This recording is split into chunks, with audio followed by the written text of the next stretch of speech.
دیکھو پیارے دوست، پنجابی میں کہتے ہیں کہ 20 وریاں بعد تے سڑک تے پئی روڑی دی بھی سنی جاندی ہے، یعنی ایک وقت وہ آندا ہے کہ لوگ روڑی تو ٹردے نے تے انہاں دے پیراں تے پھٹ پے جاندے نے یا تکلیف ہوندی ہے تو گالاں کڈدے لنਘ جاندے نے، تے ایک وقت وہ ہوندا ہے وہ سارے رستے چھڈ کے اس رستے تو جانا پسند کردے نے، یعنی وہ تے خوبصورت روڈ بن جاندے ہیں۔ تو اسی طرح تہاڈی زندگی وچ بھی انشاءاللہ العزیز بہتری ہونے دا صرف جنی سال تو 1.5 سال دا عرصہ رہے، اس تو بعد اللہ دے حکم نال بہتری ہونی ہے، تو بہت زیادہ جنی کام بھی ہونا ہے، کاروبار بھی ہونا ہے، تو ذاتی ہونا ہے انشاءاللہ۔ مناج علی نے سوال کیا پاڑا چنار سے کہ یہ بتائیں کہ میرے ہاتھ میں کوئی سفر کی لکیر ہے یا نہیں۔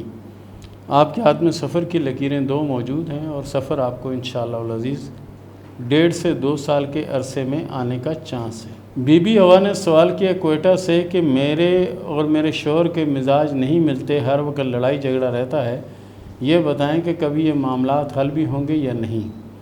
دیکھیں جی، گھر میں جتنی تکرار رہے گی اتنا رزق کی کمی ہوگی۔ کوشش کریں کہ آپ بھی تکرار نہ کریں اور ان کو بھی منع کرنے کی کوشش کریں، اور اگر پھر بھی نہ مانیں تو آپ کوشش کیا کریں کہ 300 بار روز کا معمول بنا لیں سورہ فاتحہ۔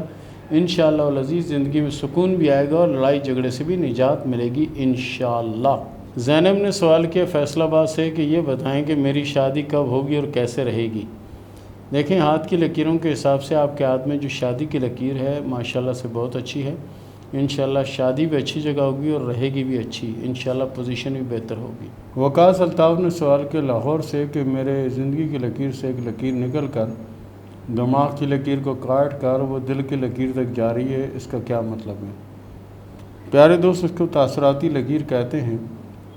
اس کا مطلب یہ ہے کہ کوئی یعنی دماغی معاملہ جو نا وہ ہو سکتا ہے اور وہ لکیر دل پر جا کر روک گئی ہے، یعنی مخالفت کی لکیر ہے جو دل و دماغ کو نقصان پہنچانا چاہتی ہے۔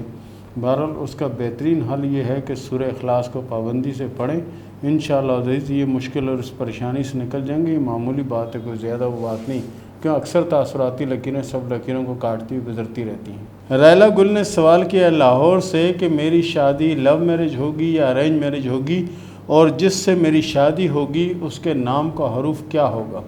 پہلا حروف۔ سب سے پہلی بات تو یہ ہے کہ ہاتھ میں کوئی نام کے حروف نہیں آتے، یہ من گڑت کہانیاں اور من گڑت اسٹوریاں ہیں کہ ہاتھ میں نام ہیں۔ بعض تو کہتے ہیں ہمارے ہاتھ میں اے لکھا ہوا ہے، کچھ کہتے ہیں ہمارے ہاتھ میں زیڈ لکھا ہوا ہے۔ یہ لکیریں ہیں، مختلف شکلیں بناتی رہتی ہیں، اس کا شادی سے کوئی واسطہ نہیں۔ اور آپ کی شادی ارینج میرج ہوگی اور شادی کامیاب ہوگی، لو میرج ہونے کا کوئی چانس نہیں ہے۔ سمیرہ نے سوال کیا لاہور سے کہ میری شادی کب ہوگی اور کیسے رہے گی۔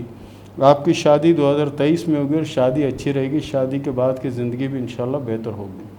نمرہ بطول نے سوال کیا کوٹلہ سے کہ یہ بتائیں کہ میرا سفر کب ہوگا۔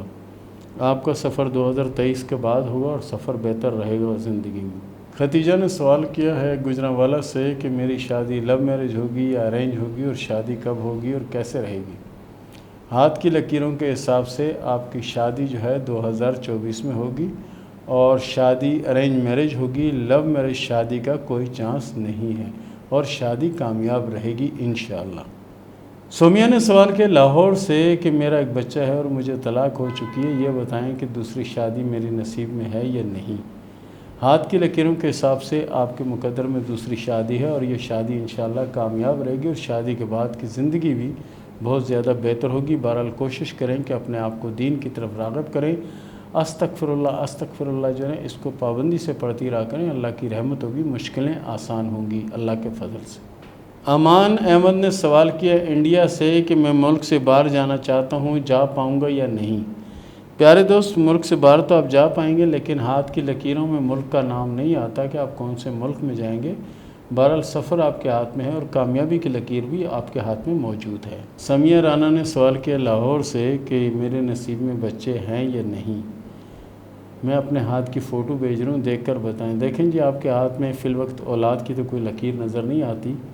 ہو سکتا ہے کہ آپ کے شوہر کے ہاتھ میں اولادوں کی لکیریں ہوں، تو آپ ان کے ہاتھ کی پکچر بھیج دیں، اس میں دیکھ کر بتا سکتے ہیں آپ کے ہاتھ میں اولاد کی لکیریں نہیں ہیں۔ ردا نے سوال کیا وزیر آباد سے کہ یہ بتائیں کہ میرے ہاتھ میں کوئی سفر ہے یا نہیں۔ آپ کے ہاتھ میں سفر کی علامت موجود ہے اور سفر ہو سکتا ہے آپ کو 2025-2026 میں آئے۔ چمن علی نے سوال کیا سرگودا سے کہ میں کسی کے ریفرنس سے باہر جانا چاہتا ہوں، کیا میں چلا جاؤں گا اور کامیاب ہو جاؤں گا؟ جی بالکل، آپ کوشش کیجیے گا، انشاءاللہ العزیز آپ کامیاب بھی ہو جائیں گے اور آپ کا سفر بھی آ رہا ہے۔ انہوں نے سوال کیا کراچی سے کہ میں نے آپ کے پروگرام میں آپ سے سوال پوچھا تھا کہ میری شادی کب ہوگی، تو آپ نے 2023 کا کہا تھا کہ 2023 میں ہوگی، اور ابھی 2023 تو آیا نہیں ہے، لیکن شادی کی تیاری ہوتی ہوئی نظر آ رہی ہے۔ یہ بتائیں کہ میری شادی جلد ہو جائے گی یا نہیں؟ دیکھیں، یہ 4 مہینے 6 مہینے سال آگے پیچھے معاملہ ہو سکتا ہے، لیکن ہوگا ضرور انشاءاللہ۔ آپ کی شادی جس طرح مقرر وقت ہے اس پہ انشاءاللہ ضرور ہوگی اور کامیاب بھی رہے گی۔ اور اس کے ساتھ ہی اجازت دیں، ملتے ہیں اگلے پروگرام میں، تب تک کے لیے اللہ حافظ۔